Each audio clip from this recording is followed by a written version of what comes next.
आता तुम्ही पेट्रोल भरलेलं आहे, पेट्रोलचा दर आजपासून 3 रुपये वाढला आहे. तुम्हाला कसं वाटतं पेट्रोल भरताना? म्हणजे दरवाढ झाली आहे, काय योग्य वाटतंय का? वाढल्यानंतर खायचं काय, करायचं काय? गॅसचं बिल वाढलं, कसं करणार? गरीब लोक कसं खाणार? गरजू लोक कसं खाणार आपलं?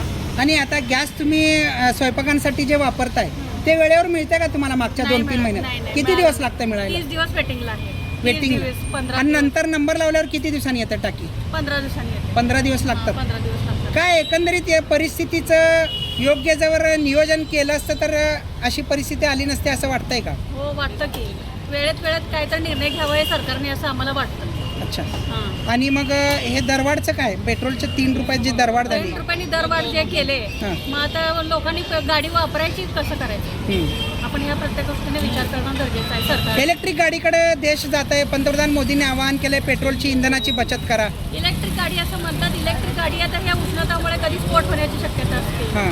स्फोट झाला तर लोकांचं जीवाशी घातक आहे ते.